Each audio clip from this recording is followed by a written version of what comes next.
नमस्कार, welcome to insight study forum. आप सभी का आपके अपने YouTube चैनल पर स्वागत है। आज के इस वीडियो में हम लोग डिस्कस करने वाले हैं DLED थर्ड सेमेस्टर का ऊष्मा जो चैप्टर है, ऊष्मा यानी हीट। तो आज हम बात करेंगे हीट के बारे में और हम हीट चैप्टर को दो भागों में फिनिश कर लेंगे। ठीक है, हीट का मतलब क्या होता है? ऊष्मा होता है। और ऊष्मा, आज के वीडियो में हम लोग बहुत ही बेसिक सी बातें करने वाले हैं ऊष्मा के बारे में कि आखिरकार ऊष्मा क्या होती है और ऊष्मा कहाँ से चलती है, किस तरीके से ऊष्मा संचरित होती है, कुछ बेसिक सी बातें करेंगे। तो सबसे पहली बात तो यह है कि ऊष्मा है क्या। ऊष्मा है क्या? देखिए, ऊष्मा, जब भी हम किसी चीज को गर्म करते हैं, यानी जब भी किसी चीज को हम ऊष्मा देते हैं तो उसके अंदर एक तरीके से हम ऊर्जा देते हैं, उसमें हम ऊर्जा दे रहे होते हैं। तो ऊष्मा क्या है? एक प्रकार की ऊर्जा है। जैसे हमने प्रकाश वाले अध्याय में समझा था, प्रकाश क्या है, लाइट क्या है, एक प्रकार की एनर्जी है, लाइट एनर्जी है। उसी प्रकार ऊष्मा क्या, एक प्रकार की ऊर्जा, एनर्जी होती है। ठीक है, कुछ बेसिक सी बातें करते हैं, उसके बाद हम समझेंगे पूरा कि कौन कौन से इसके अंदर तकनीकी बिंदु हैं ऊष्मा के बारे में। ऊष्मा हमारे जीवन में आवश्यक क्यों है? अगर हम इसको बहुत ही बेसिक तरीके से समझने का प्रयास करें तो हम ये पाएंगे कि ऊष्मा के होने से हमारी अर्थ पर, हमारी पृथ्वी पर जीवन संभव है। अगर ऊष्मा नहीं होता, यानी अगर हमारी पृथ्वी ठंडी होती, तो आज हमारे पृथ्वी पर जीवन संभव नहीं होता, क्योंकि जीवन संभव होने के लिए हमें ऊष्मा की आवश्यकता पड़ती है। लेकिन अगर ऊष्मा ज़्यादा बढ़ जाएगी तब भी दिक्कत होगी, तब भी समस्या होगी। सबसे इसका अच्छा एग्जाम्पल हमारी बॉडी है। ठीक है, गर्मियों में देखिए हमारी बॉडी का जो तापमान होता है वो लगातार रेगुलेट रहता है, यानी हमारा जो टेम्परेचर है बॉडी का वो कितना रहता है, 37 डिग्री सेल्सियस या फिर 98.6 डिग्री फ़ारेनहाइट रहता है। चाहे सर्दी हो या गर्मी हो, चाहे हम यूपी में रहते हो या फिर लद्दाख में रहते हो, कहीं भी रहते हो, हमारा जो टेम्परेचर है वो मेंटेन रहता है। इसका मतलब क्या है कि हमारी बॉडी का अपना खुद का एक तापमान है। ठीक है, और हमारी बॉडी के अंदर खुद की एक ऊर्जा है। तो अगर बेसिक सी बात करें तो हम समझ चुके हैं कि ऊष्मा का हमारे जीवन में क्या उपयोग है। ठीक है, तो अगर हम बात करें कि ऊष्मा आखिरकार है क्या, तो सबसे पहली बात तो यह कि ऊष्मा क्या है? एक प्रकार की ऊर्जा है, एक प्रकार की एनर्जी है। ठीक है, अब देखिए अगर हम बेसिक सी बात करें यहाँ पे और कुछ समझने का प्रयास करें तो हमारे आसपास जो भी चीजें हैं, यानी हमारे आसपास जो भी चीजें हैं, जो भी पदार्थ हैं, आसपास जो भी चीजें हैं, जो भी पदार्थ हैं, वो कहीं ना कहीं छोटे कणों से मिलकर के बने हैं, या उनको हम अगर बोलें कि वो कहीं ना कहीं मॉलिक्यूल्स से मिलकर बने हैं, कहीं ना कहीं वो अणुओं से मिलकर के बने हैं, मॉलिक्यूल से मिलकर के बने हैं। जैसे अगर मैं एग्जाम्पल दूं, उदाहरण के तौर पर जो जल है, ठीक है, जल को हम वारी कहते हैं, तोय कहते हैं, अम्बु कहते हैं, नीर कहते हैं, ये सब इसके पर्यायवाची हैं। तो जो जल है, अगर हम बात करें कि जल एक मॉलिक्यूल है, जल क्या एक प्रकार का अणु है जो बना हुआ है H2O से। ठीक है, अब यहाँ पे H2 जो है ये हाइड्रोजन है। ठीक है, इसका मतलब इसमें दो हाइड्रोजन मॉलिक्यूल हैं और एक मॉलिक्यूल किसका है? ऑक्सीजन का है। तो जल एक यौगिक होता है। जल क्या है? एक प्रकार का यौगिक होता है। ठीक है, तो यहाँ पे अगर देखिए कुछ ऐसे मॉलिक्यूल्स होते हैं जो किन्हीं दो अलग अलग एलिमेंट्स के मिलने से बनते हैं, लेकिन कुछ ऐसे मॉलिक्यूल्स होते हैं जो केवल एक ही एलिमेंट से, एक ही तत्व के मिलने से बनते हैं। जैसे मान लीजिए अगर हम बात करें नाइट्रोजन की, ठीक है, जो नाइट्रोजन होगा तो उसको हम बोलते हैं N2। इसका मतलब क्या है कि ये द्वि परमाणुविक है, यानी ये डायटॉमिक है, क्योंकि इसके अंदर दो मॉलिक्यूल हैं किसके? नाइट्रोजन के। ठीक है, अगर हम बात करें H2O में तो यहाँ पे दो हाइड्रोजन के अणु हैं और एक इसका है अणु ऑक्सीजन का, तो एक यौगिक है। तो हमारे आसपास प्रत्येक चीज, जो भी चीजें हम देखते हैं वो कहीं ना कहीं मॉलिक्यूल से, अणुओं से मिलकर के बने हुए हैं। इतना आप लोग समझ गए होंगे कि हमारे आसपास जो भी चीजें हैं, पदार्थ हैं, वो सब अणुओं से मिलकर के बने हुए हैं। ठीक है, अब देखिए, अब इन अणुओं में सामान्यतः गति होती है। ये जो अणु हैं, इन अणुओं में सामान्यतः गति होती है। इनमें मोशन होता है, ठीक है। और इस मोशन की वजह से हम ये बोल सकते हैं कि इनके अंदर गतिज ऊर्जा, इनके अंदर जो गतिज ऊर्जा होती है वो डेवलप होती, उत्पन्न हो। क्योंकि देखिए गतिज ऊर्जा का मतलब क्या होता है, गति के कारण किसी भी पदार्थ में अणुओं के गति के कारण जो ऊर्जा उत्पन्न होती है उसको हम बोलते हैं गतिज ऊर्जा। तो इन अणुओं में गति के कारण गतिज ऊर्जा उत्पन्न होती है जिसको हम बोलते हैं काइनेटिक एनर्जी। काइनेटिक एनर्जी इसको हम कहते हैं, ठीक है। और इसी के साथ साथ जो भी पदार्थ होंगे, ठीक है, इन पदार्थों में जो भी अणु होंगे, इन पदार्थों में जो भी अणु होंगे, ठीक है, इन अणुओं की अपनी स्थिति होती है, अपनी पोजीशन होगी, स्थिति होगी, ठीक है। और खासकर इन पदार्थों में जो अणु होंगे वो एक दूसरे से आकर्षण,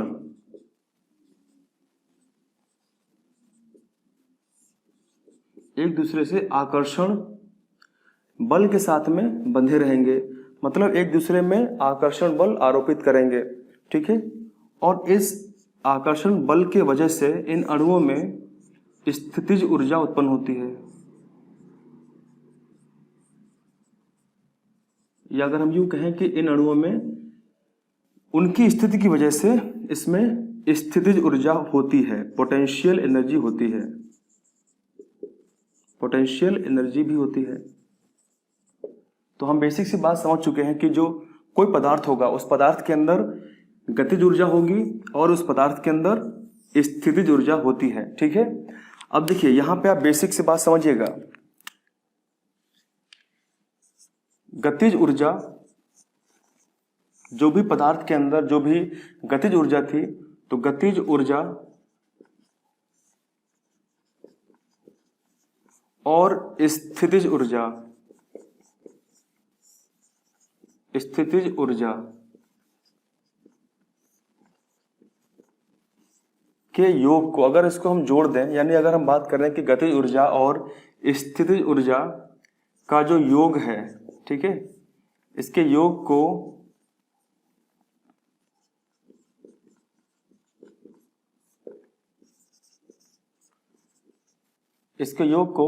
अणुओं की आंतरिक ऊर्जा हम कहते हैं। अणुओं की आंतरिक ऊर्जा कहते हैं या कहलाती है, ठीक है। आप बेसिक सी बात ध्यान रखेंगे कि गतिज ऊर्जा और स्थितिज ऊर्जा यानी काइनेटिक एनर्जी और पोटेंशियल एनर्जी के योग को अणुओं की आंतरिक ऊर्जा होती है। अब हम जान चुके हैं कि जो भी अणु होते हैं उन अणुओं में आंतरिक ऊर्जा भी होती है, ठीक है।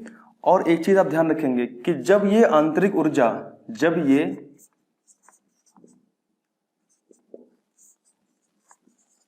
जब ये आंतरिक ऊर्जा बहती है, जब ये आंतरिक ऊर्जा फ्लो होती है, जब इस आंतरिक ऊर्जा का इंटरनल एनर्जी ऑफ मॉलिक्यूल्स यानी जो अणुओं के बीच की जो आंतरिक ऊर्जा होती है, जब यह बहती है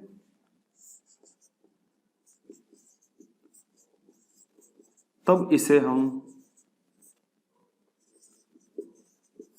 ऊष्मा ऊर्जा कहते हैं, ऊष्मा ऊर्जा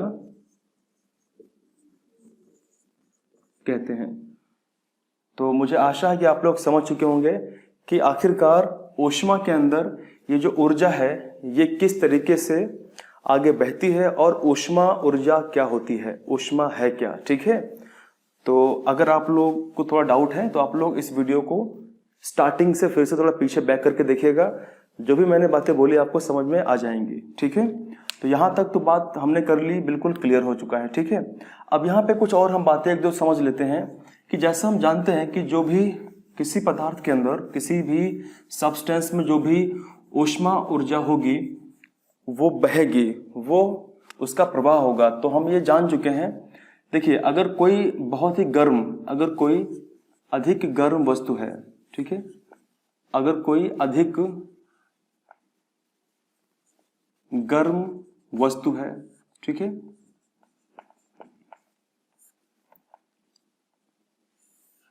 तो ऊष्मा का प्रवाह कहाँ होगा?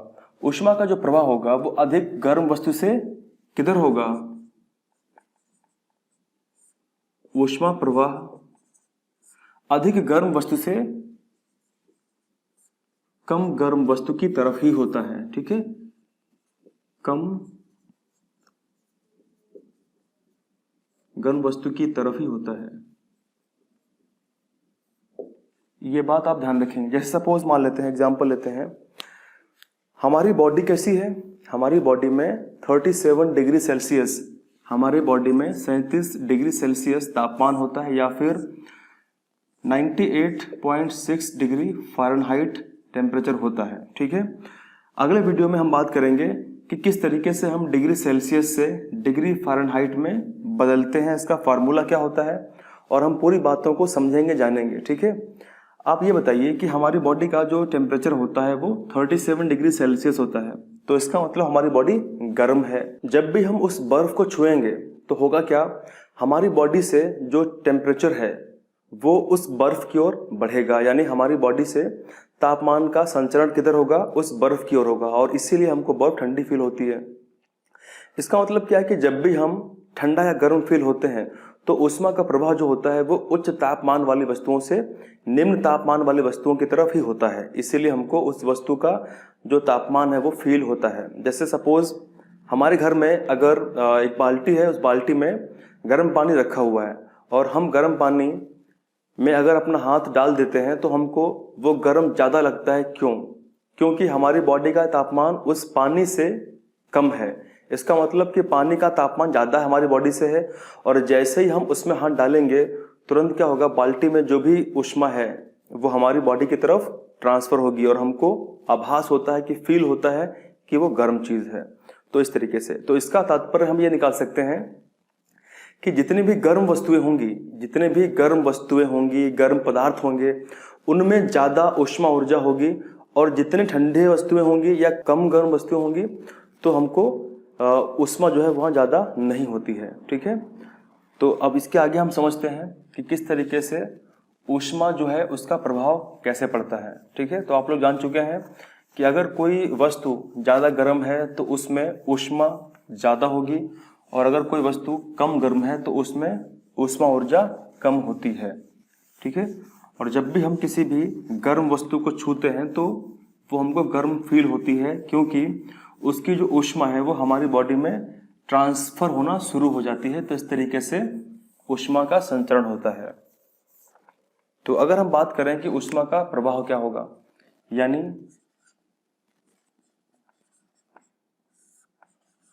ऊष्मा का इफेक्ट क्या होगा, ऊष्मा का प्रभाव क्या होता है। देखिए, जब भी किसी वस्तु को ऊष्मा दी जाती है, जब भी किसी वस्तु को या जब भी किसी पदार्थ को ऊष्मा दी जाती है तो उसमें कुछ निम्न प्रकार के परिवर्तन होते हैं, कुछ निम्न प्रकार के उसके अंदर बदलाव देखने को मिलते हैं। जैसे सपोज मान लेते हैं कि किसी पदार्थ को ऊष्मा दी जा रही है, तो उस पदार्थ में सबसे पहले क्या परिवर्तन होगा? उस पदार्थ में विस्तार होगा, मतलब उस पदार्थ में उस वस्तु का एक्सपेंशन हो जाएगा, वो वस्तु एक्सपेंड करेगी, विस्तार होगा उसका, ठीक है। दूसरी अगर बात करें कि जब भी किसी वस्तु को ऊष्मा दी जाती है तो उस वस्तु में और क्या परिवर्तन होगा? तो उस वस्तु की जो अवस्था है, उस वस्तु की जो अवस्था है तो अवस्था में परिवर्तन होगा, ठीक है। अवस्था में परिवर्तन होगा, मतलब क्या है इसका? कि उसका जो स्टेट है, किसी भी वस्तु का जो भी स्टेट है उस स्टेट में चेंज हो जाएगा, ठीक है। तो हम बोल सकते हैं स्टेट में चेंज होगा, क्लियर है। उसके बाद फिर हम बात करते हैं तीसरा क्या प्रभाव होगा? जब भी किसी वस्तु को हम ऊष्मा देंगे तो तीसरा उसमें क्या प्रभाव होगा? तो तीसरा उसमें प्रभाव ये होगा कि उस वस्तु का जो तापमान है, ठीक है, उस वस्तु का जो तापमान है, तापमान में परिवर्तन होगा, तापमान में परिवर्तन होगा, ठीक है। और चौथा क्या होगा? उस वस्तु में जो रासायनिक परिवर्तन होने वाले होंगे वो सारे परिवर्तन हो जाएंगे। उस वस्तु में जो भी रासायनिक स्तर पर रासायनिक परिवर्तन होने वाले होंगे वो सारे परिवर्तन हो जाएंगे, क्योंकि हम ये जानते हैं कि कुछ वस्तुओं में रासायनिक अभिक्रिया यानी कुछ स्थिति में, कुछ परिस्थितियों में रासायनिक अभिक्रिया शुरू होने के लिए हमें कुछ ऊष्मा की आवश्यकता होती ही है। तो बिना ऊष्मा के दिए हम रासायनिक परिवर्तन नहीं कर सकते, ठीक है। तो इस तरीके से इसमें परिवर्तन होंगे। अब जरा हम एक एक करके इनके जो परिवर्तन है उनको हम समझने का प्रयास करते हैं, ठीक है। तो सबसे पहले हम बात करेंगे इसमें कि विस्तार किस तरीके से होगा। तो यहाँ पे ये लिखे हुए हैं और यहाँ पे साइड में हम बात करेंगे एक एक करके कि किस तरीके से ऊष्मा का प्रभाव ऊष्मा देने पर विस्तार कैसे होगा। मान लेते हैं सबसे पहले मान लेते हैं कि कोई एक लोहे की रॉड है, ठीक है।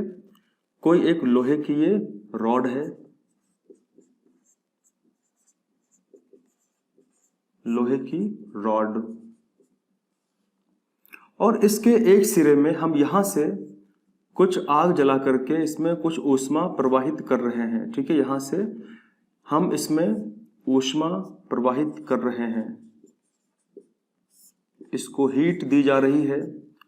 और जैसा हम पहले शुरुआत में जान चुके हैं कि कोई भी पदार्थ होगा वो मॉलिक्यूल से, अणुओं से मिलकर के बना होगा। तो इस पदार्थ के अंदर भी यानी लोहे की रॉड के अंदर भी कुछ अणु होंगे। तो हम यहाँ पे जरा दिखाने के लिए कुछ अणुओं को बनाते हैं। इसको सही तरीके से समझने के लिए मैं मार्कर का कलर चेंज कर लेता हूँ। तो मान लेते हैं कि इसमें ये कुछ अणु हैं, ठीक है। इसमें कुछ अणु हैं और पास पास, जैसा हम जानते हैं कि अगर कोई वस्तु ठोस है तो ठोस में पदार्थ के जो अणु होते हैं बहुत ही क्लोजली, बहुत ही पास पास रहते हैं। अगर कोई द्रव अवस्था है, तरल है, तो थोड़े दूर दूर होंगे, अगर गैसीय अवस्था है तो बहुत दूर दूर होते हैं, ठीक है। तो एक लोहे की रॉड में उसके जो अणु हैं बहुत ही पास पास में है। जैसे ही इस वाले सिरे में ऊष्मा उत्पन्न होगी, क्योंकि ये सिरा जब गर्म हो जाएगा तो जो अणु इसमें है यानी ये जो अणु है ये अपने पड़ोसी अणु को ऊष्मा देगा। उसके बाद जैसे ही पड़ोसी अणु गर्म हो जाएगा तो पड़ोसी अणु जो है वो अपने पड़ोसी को ऊष्मा देगा। इस तरीके से क्या होगा, इस तरीके से पूरी जो रॉड है वो गर्म हो जाएगी। इसका मतलब क्या है कि जब इन अणुओं को ऊष्मा मिलती है, ठीक है, जब इन जो भी इसके अंदर अणु हैं, जब इन अणुओं को ऊष्मा दी जाती है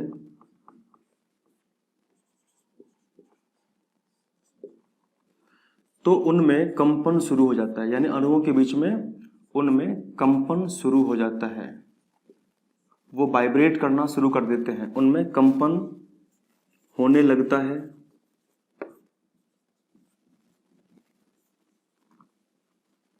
ठीक है। और इस कंपन होने के साथ साथ क्या होगा, जैसे कंपन इनमें होगा तो इसका मतलब क्या है कि एक अणु अपने पड़ोसी अणु को ऊष्मा ट्रांसफर कर रहा है और उस वजह से उनमें कंपन होगा। और इसके फलस्वरूप एक जो अणु होगा, यानी जो अणु होंगे वो एक दूसरे से, जो अणु होंगे वो एक दूसरे से अलग होने लगेंगे। जो अणु होंगे वो एक दूसरे से अलग होने लगेंगे, ठीक है। और जब ऐसा होगा तो इसका जो परिणाम है, इसका जो रिजल्ट है वो होगा विस्तार में। मतलब वो पदार्थ, अगर पदार्थ वो रॉड है तो उस रॉड का विस्तार होगा, या फिर कोई पदार्थ अगर है तो उस पदार्थ का विस्तार होने लगता है, ठीक है। तो इस तरीके से इसका जो पहला वाला हमने समझ लिया है कि ऊष्मा का प्रभाव किस तरीके से विस्तार होता है, किसी भी धातु में किस तरीके से एक्सपेंशन होता है, विस्तार होता है। अगर हम इसका जस्ट उल्टा समझें, रिवर्स कर दें, यानी किसी वस्तु को अगर हम ठंडा कर दें तो ठंडे करने पर क्या होता है, ठंडा जैसे ही हम करेंगे वैसे ही क्या होगा, जो धातु है या जो भी सब्सटेंस है वो सिकुड़ जाता है, वो सिकुड़ता है, ठीक है। उसके मॉलिक्यूल्स जो होते हैं वो पास पास और आ जाते हैं और इसीलिए वो पदार्थ सिकुड़ जाता है। लेकिन गर्मी देने पे क्या होता है, वो एक्सपेंड कर जाता है, ठीक है।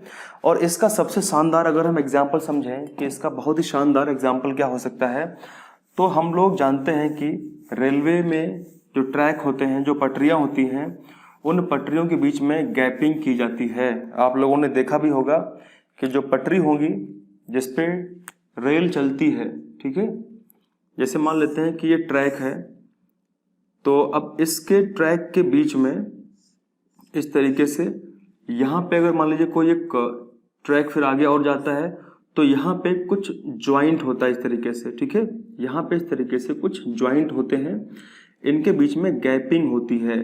अगर गैपिंग इनके बीच में ना की जाए तो उससे समस्या क्या होगी, गर्मियों के समय में तापमान जब ज़्यादा बढ़ जाता है, लगातार जब इनके ऊपर रेलें निकलेंगे लगातार, तो ये हीट हो जाएंगे, और हीट होने से क्या होंगे, धातु एक्सपेंड करती है, धातु का विस्तार होता है, बढ़ती है। तो अगर ये बढ़ते बढ़ते बढ़ते अगर इनमें गैपिंग ना की जाती तो इनका विस्तार जब हो जाता, तो जो पटरी है वो जब एक्सपेंड करती, बढ़ती, तो वो फिर टेढ़ी हो जाती, इस तरीके से वो तिरछी हो जाती, इस तरीके से वो हो जाती। अब होता क्या है, इनके बीच में यहाँ पे गैपिंग होती है, तो इस गैपिंग की वजह से अगर इनमें विस्तार भी होगा तो विस्तार वो अभी इनसे संपर्क नहीं कर पाएगा, यानी एक दूसरे से मिल नहीं पाएंगे, ठीक है। तो इस तरीके से इनमें गैपिंग की जाती है। तो अब हम बात करने वाले हैं अवस्था में परिवर्तन किस तरीके से होता है, ठीक है। ये तो बहुत ही आसान सी चीज़ है, इसको समझने के लिए हम एक एग्जाम्पल लेंगे बर्फ का, क्योंकि बर्फ जो है वो एक ऐसी चीज़ है, एक ऐसा पदार्थ है जो तीनों अवस्थाओं में पाया जाता है, यानी तीनों अवस्थाओं में रहता है। जैसे मान लेते हैं कि एक बर्फ का टुकड़ा है ये, ठीक है, ये एक बर्फ का टुकड़ा है, ठीक है। और जैसे ही इस बर्फ के टुकड़े को अगर हम हीट देंगे, अगर हम इसमें ऊष्मा, अगर इसमें ऊष्मा दी जाएगी, तुरंत क्या होगा, ये बर्फ पिघलेगी और जल बना देगा। जल जब बनेगा तो अगर हम जल को और गर्म कर दें तो फिर वाष्प बनेगी, ठीक है, वाष्प बन जाएगी। तो यहाँ पे क्या हो रहा है, अवस्था में परिवर्तन हो रहा है। इसका मतलब क्या है कि पहले अवस्था कैसी थी, पहले अवस्था ठोस थी, पहले कैसी अवस्था थी, ठोस, ठीक है। उसके बाद में फिर अवस्था कैसी हुई, ऊष्मा देने पर ये द्रव है यानी तरल अवस्था है, और फिर जब और ऊष्मा दी गई तब कैसी अवस्था हो गई, तो गैसीय अवस्था हो गई, ठीक है, गैस। तो हम ये जान चुके हैं कि ऊष्मा का प्रवाह जो होता है वो अवस्था में परिवर्तन किस तरीके से उत्पन्न करता है। अब इसके बाद हम बात करते हैं कि किस तरीके से जो तापमान होता है, ठीक है, तापमान में परिवर्तन होता है।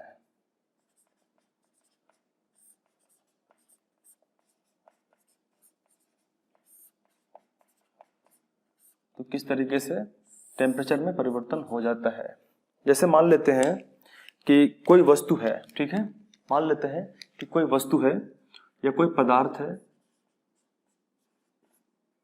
तो उस पदार्थ का अपना अलग टेम्परेचर होगा, इस पदार्थ का अपना अलग टेम्परेचर होगा, अपना अलग तापमान होगा, ठीक है। लेकिन हम करते क्या है, इस पदार्थ को हम बाहर से थोड़ी ऊष्मा देते हैं।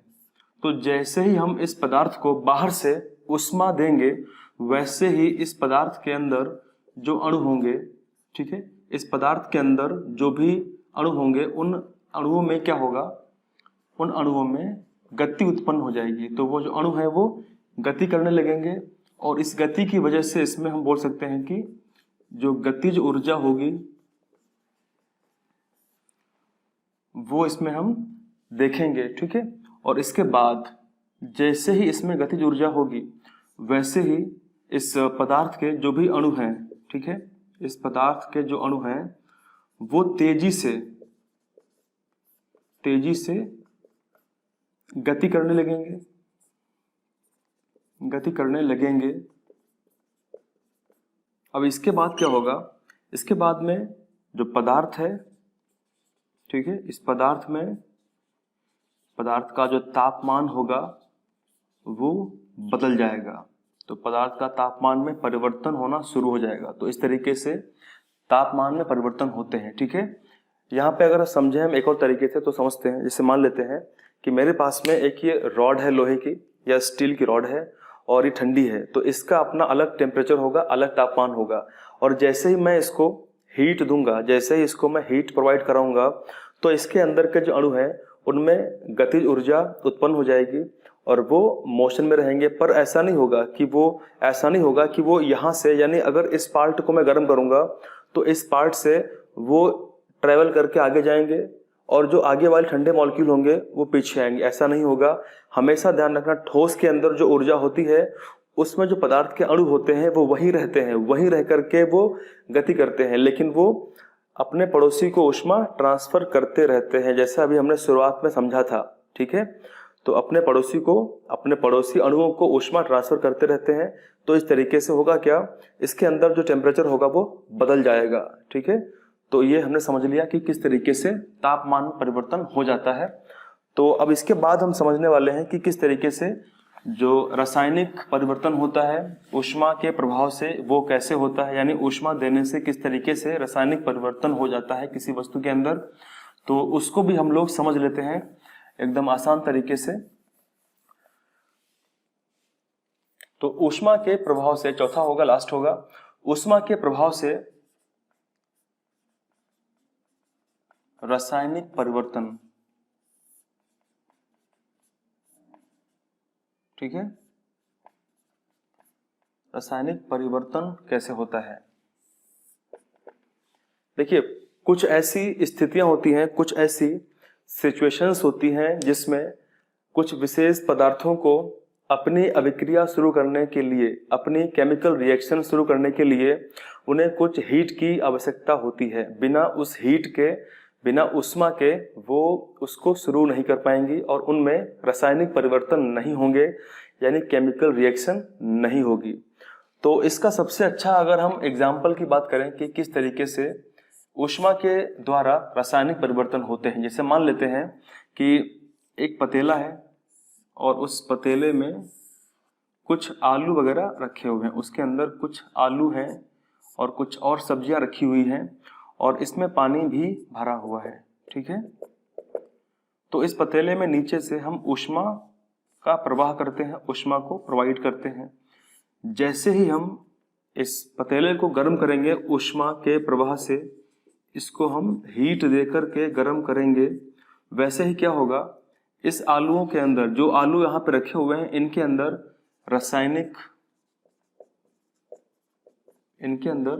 रासायनिक अभिक्रिया शुरू हो जाएगी। ठीक है, तो इस तरीके से रासायनिक अभिक्रिया कैसे शुरू हुई, ऊष्मा के देने से शुरू हुई। अगर हम ऊष्मा देते ही नहीं तो क्या इसमें रासायनिक अभिक्रिया शुरू हो पाती? नहीं शुरू हो पाती। और इस रासायनिक अभिक्रिया का रिजल्ट क्या होगा, यानी इसका जो परिणाम है वो क्या होगा, सब्जी जो भी इसके अंदर होगी वो पक जाएगी। ठीक है, यानी भोजन का पकना। ठीक है, भोजन का पकना, ये कैसी एक चेंज है, किस प्रकार का परिवर्तन है, ये रासायनिक परिवर्तन है। ठीक है, तो इस तरीके से हमने समझ लिया एग्जाम्पल के द्वारा कि किस तरीके से ऊष्मा का प्रवाह रासायनिक परिवर्तन के लिए आवश्यक होता है। अब इसके अलावा अगर हम बात करें किसी दूसरे एग्जाम्पल की तो हम समझते हैं, जैसे आप लोगों ने सुना होगा कि एटॉमिक जो रिएक्शन होती है, यानी जो परमाणु जो बम होता है वो किस तरीके से काम करता है। तो परमाणु बम में जो नाभिक होता है, न्यूक्लियस होता है, जब उसके ऊपर एक न्यूक्लियस ड्रॉप किया जाता है तो उसमें फिर 3 न्यूट्रॉन्स आगे निकलते हैं और इस तरीके से वो चेन रिएक्शन पूरी शुरू हो जाती है। तो इसका मतलब क्या है कि वहाँ पे तापमान बहुत अधिक उत्पन्न हो जाता है। ठीक है, अगर हम यही बात समझें कि किस तरीके से हाइड्रोजन बम बनता है, तो हाइड्रोजन बम में जो हाइड्रोजन होते हैं उनके जो नाभिक होते हैं, न्यूक्लियस, वो पास पास आते हैं और पास पास जैसे ही आते हैं तुरंत वो फ्यूज होते हैं और इसको हम बोलते हैं नाभिकीय संलयन। ठीक है, तो इसका मतलब जो सूर्य है हमारा, जो हमारा सन है, जो सूर्य है, सूर्य में किस तरीके से ऊष्मा उत्पन्न हो रही है, सूर्य में ऊष्मा उत्पन्न होने का कारण है नाभिकीय संलयन, किसका, हाइड्रोजन का। ठीक है, तो ये भी कैसे हो रहा है, क्योंकि वहां पे बहुत अधिक तापमान है। अगर हम हाइड्रोजन बम को बनाएं तो हमको, अगर हाइड्रोजन बम को ब्लास्ट करना होगा तो उसके लिए हमें बहुत अधिक तापमान चाहिए होगा, तभी हाइड्रोजन बम ब्लास्ट होता है। ठीक है, और इसीलिए हाइड्रोजन बम को परमाणु बम पर ही फिट किया जाता है, ताकि पहले परमाणु धमाका होगा और उसके बाद में फिर हाइड्रोजन बम उस टेम्परेचर से आपस में फ्यूज होंगे हाइड्रोजन के, जो नाभिक होंगे और फिर होगा दूसरा बड़ा धमाका। तो इस तरीके से काम करता है। इसका मतलब कि हाइड्रोजन बम को ब्लास्ट करने के लिए किस चीज की आवश्यकता पड़ती है? ऊष्मा की। तो ऊष्मा की आवश्यकता पड़ती है रासायनिक परिवर्तन लाने के लिए। और हम लोगों ने बहुत ही बेसिक सी कुछ बातें समझ ली हैं ऊष्मा के बारे में, ठीक है। तो आज के इस वीडियो में हमने बेसिक सी बातें समझी, ऊष्मा क्या है और किस तरीके से ऊष्मा में परिवर्तन होता है, किस तरीके से ऊष्मा गर्म वस्तुओं से ठंडी वस्तुओं की ओर प्रवाह करती है। और अगले वीडियो में हम बात करेंगे इसमें और जो भी टेक्निकल टर्म होंगे, जो भी तकनीकी इसमें वर्ड होंगे, शब्द होंगे, उन सब की हम बात करेंगे। तो फिलहाल अगली क्लास की हम शुरुआत करेंगे ऊष्मा के संचरण से। तो अगला हमारा टॉपिक जो होने वाला है वो है ऊष्मा का संचरण, कि किस तरीके से ऊष्मा ट्रांसमिशन करती है, ठीक है। ऊष्मा का संचरण की हम बात करेंगे, किस तरीके से हीट ट्रांसमिशन होता है। और इसमें खासकर हम बात करेंगे सबसे पहले चालन के बारे में, कि चालन विधि क्या है। फिर हम बात करेंगे संवहन विधि के बारे में, ठीक है। और उसके बाद फिर हम बात करेंगे विकिरण के बारे में। अगर हम बात करें चालन की तो इसको हम बोलते हैं कंडक्शन, संवहन को हम बोलते हैं कन्वेक्शन, विकिरण को बोलते हैं रेडिएशन।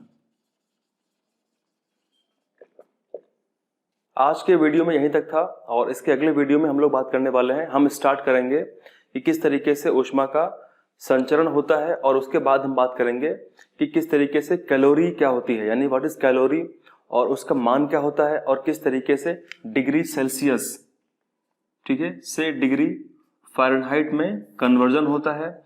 और हम बात करेंगे जल के बारे में, कि जल अलग अलग डिग्री पे किस तरीके से बिहेवियर दिखाता है।